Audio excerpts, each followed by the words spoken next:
तो क्वेश्चन क्या दिया है तीसरा नंबर कि रोहन की माँ उससे 26 वर्ष बड़ी है, ठीक है, और उनकी आयु का गुणनफल अब से 3 वर्ष पश्चात 360 हो जाएगा।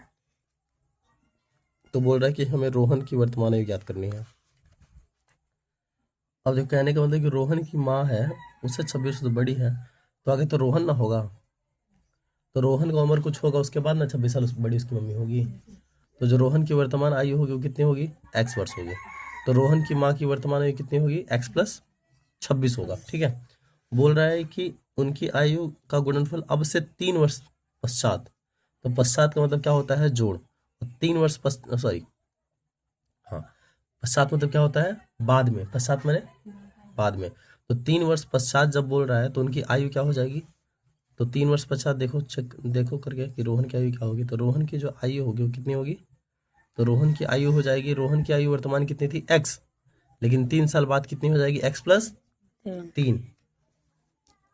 और माँ की आयु कितनी होगी, माँ की आयु, तो माँ की आयु वर्तमान आयु आयु कितनी है, x+26, लेकिन 3 साल बाद कितनी हो जाएगी, तो करो x+26 कितना हो जाएगा, 29, तो x+29 हो जाएगा, ठीक है। तो इन्हीं दोनों आयु का गुणनफल ही कितना आ रहा है, 360 आ रहा है। बातें क्लियर है, इन्हीं दोनों आयु का गुणनफल 360 आ रहा है, ठीक। तो चलो करो, तो क्या होगा, x+3 ना, इसका और इन दोनों का, मतलब रोहन की आयु का यानी कि x+3 और उसकी माँ की आयु का कितना, x+29, इन्हीं दोनों के आयु का गुणनफल, ये गुणा हो गया, कितना है, 360 है, कितना है, 360। जल्दी फटाक से गुणा करो, देखो x में करेंगे तो आ जाएगा x², x का 29 में करेंगे तो plus plus plus plus 29x हो जाएगा, सही है क्या। ये प्लस और प्लस प्लस होगा, 3 से x में करेंगे 3x आ जाएगा, प्लस प्लस प्लस होगा, चलो करो, 3×9=27 की 7 हासिल कितना, 3×9=27 की 7 हासिल कितना, 2, 3 दूनी छोड़ दो 8, = 360। यहाँ x², देखो ये दोनों सेम जाते हैं ना, तो 29 और 3 कितना हो जाएगा, अगर प्लस प्लस प्लस कर लो, 29 में कितना, 9×3=12 माने 32x, प्लस में 87 = 360, क्लियर है। x² plus 32x plus 87 plus में तो किस में आ जाएगा, माइनस में 360 बराबर 0, कोई दिक्कत है।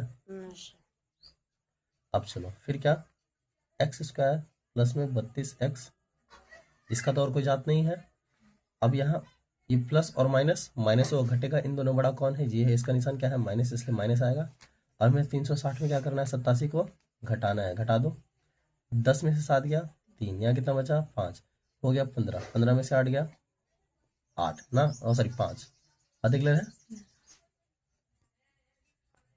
तो कर रहा हूँ 7, सॉरी सॉरी सॉरी 7, कितना 7, यहाँ कितना बचा 2, तो कितना आ गया 273 = 0। तो ये आ गया द्विघात समीकरण का रूप, बताओ क्लियर है, ठीक है।